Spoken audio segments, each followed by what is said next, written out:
So are you questioning Sheriff Richards' contention that the reason for that is that fewer people are being incarcerated these days, that instead of going to prison or jail, they're going to diversion programs or probation?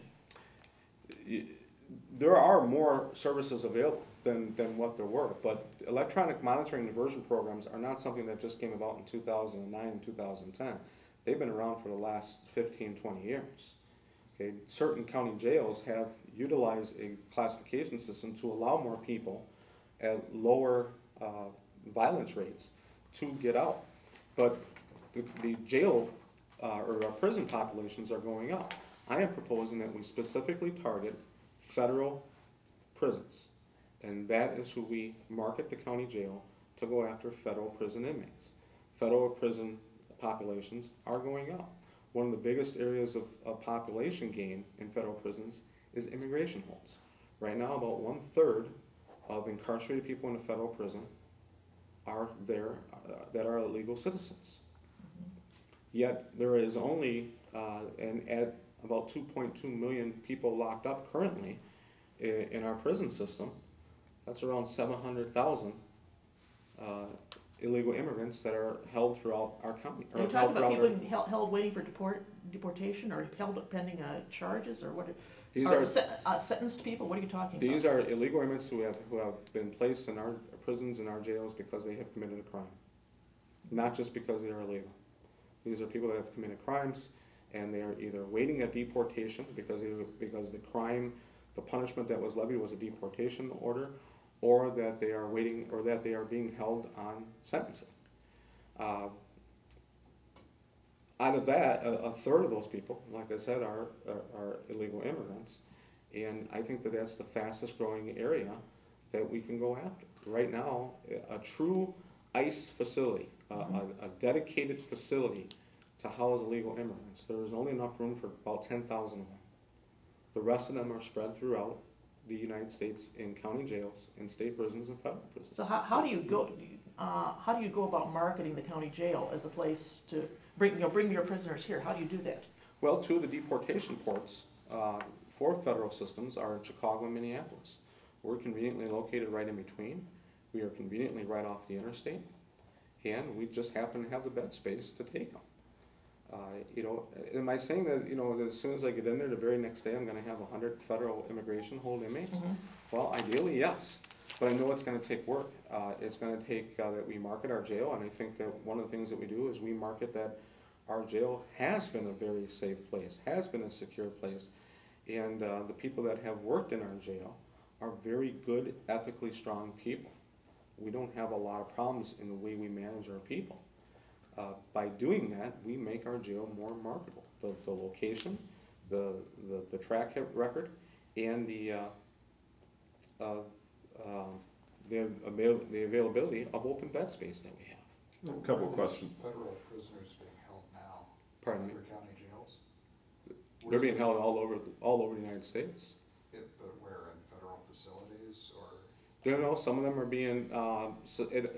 One thing you have to do is, for the availability to hold in immigration, at least a larger immigration area, is you have to upgrade your phone banks, and a way for them to talk to the consulates.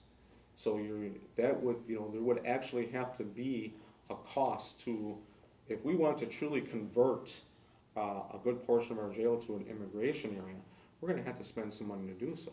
I'm not prepared to do that until I can get some sort of assurance with the federal government that Columbia County is going to be the place that they bring in their people to. I guess that's my question, though. What indication do you even have that this is a possibility? I know that I've looked at the numbers of inmates that have gone down as well, but in the bottom line, isn't it cheaper for the federal government to keep their own inmates than it is to put them in jails, county jails across the state? They don't have a facility to keep them in their federal prisons, especially when you deal with immigration. So what county right now has a ton of federal inmates in it, do you know? What county jail? And over, like a true immigration area? I guess so. In Wisconsin or surrounding well, you can go anywhere. There's illegal immigrants right here in Columbia County, Sauk County, Dodge County. Federal inmates? What we're talking about. I'm not sure if they're illegal federal inmates, if they're being held. Based upon the statistics, you could say that that 1 out of 3 federal inmates are immigration holds. I know that Milwaukee County has an immigration wing. Dodge County has immigration holds right now. You know, more of the larger metropolitan counties or more of the larger, but these, you know, Dodge County is in the business of going after federal inmates. So how much would a federal inmate, how much would the federal government have to pay to have an inmate in Columbia County to make it worth Columbia County's while? Well, I view that to say that we have open bed space. Any revenue we get is a plus. We're still paying to heat it, we're still paying on a debt service, we're still paying to staff it. You know, so am I gonna accept right now, I believe our federal contract for the federal inmates that we have right now is $50 a day.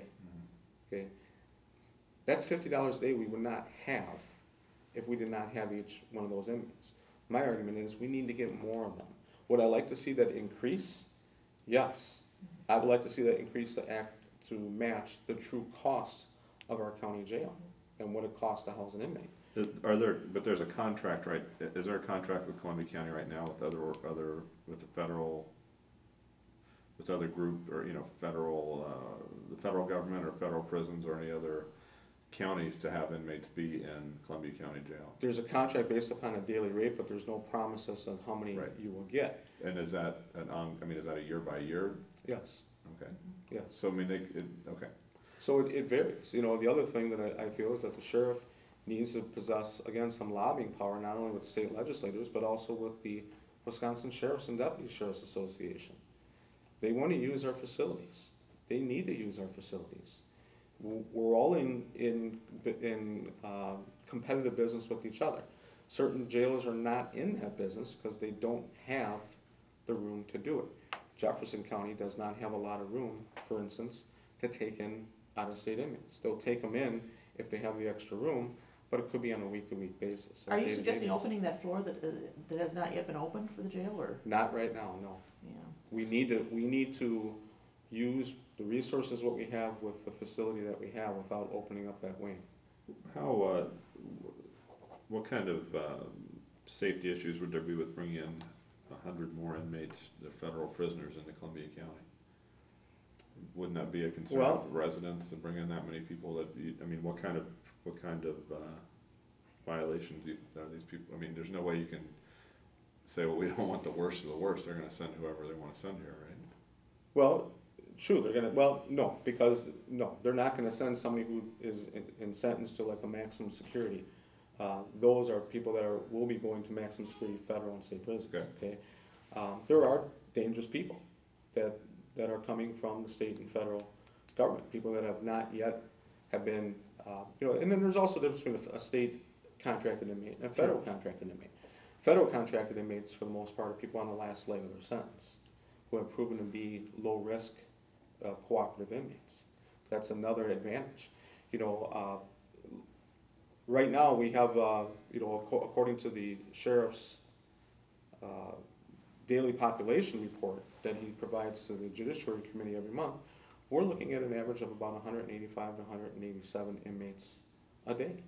Well, it wasn't just a few years ago that we were upwards of 254 to 260. But is that difference in federal and state inmates? No, that was based upon a large portion of that was based upon that we had more state and federal inmates. That's what I'm saying. So how many? We So literally have the entire differences of that is the difference between 187 and whatever it was, 250. That's 60 or whatever it is a lack of state and federal inmates is making up that difference. Yes. So how is that the sheriff's role to? I guess you kind of mentioned like lobbying and that, but I mean, you're assuming that those prisoners are there somewhere and we're just not getting them? You have to be more competitive to get them. It's just like if you open up a restaurant.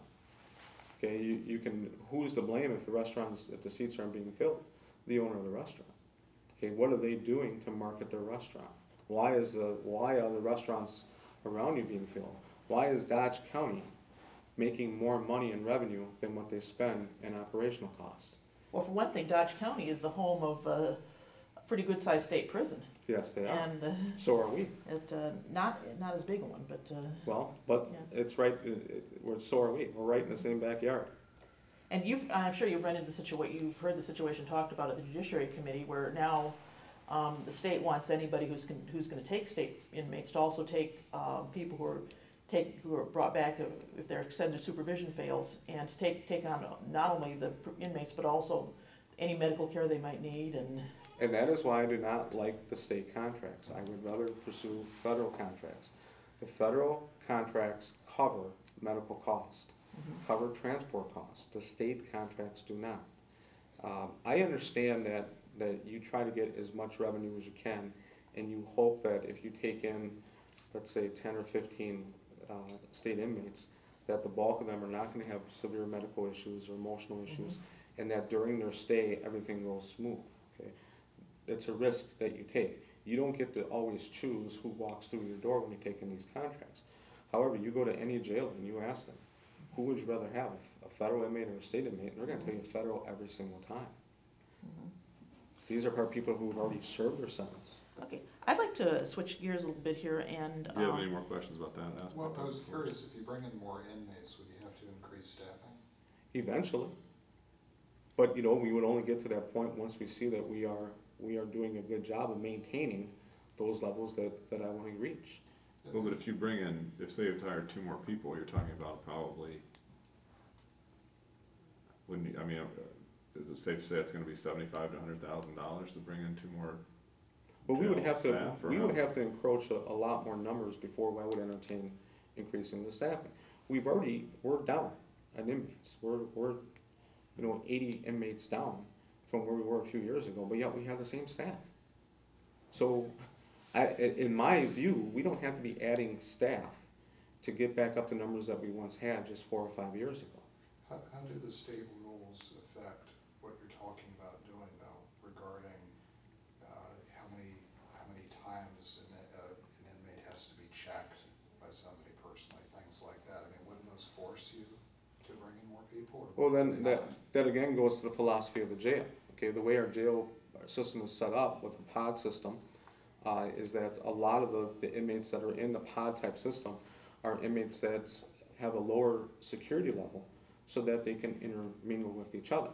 Well, the reason that was given to me is that why they wanted more staffing in the jail is because they are intermingling with each other and free movement throughout the jail, that it would take longer to track people down individually to do these checks. I propose that at a certain time, you ring a bell, you do whatever, and they have to report back to their cells or to certain stations so that they do the checks. Not sending 1 or 2 jailers out to go around, or 4 or 5 jailers out to go around and look for inmates, but have 1 jailer or 2 jailers there and have the inmates come to them. Weren't they told though in the inspection that they couldn't do that, nor could they use cameras for that purpose? Because of the questioning, and again, the questioning that they wanted them to ask them was a recommendation. It wasn't a requirement.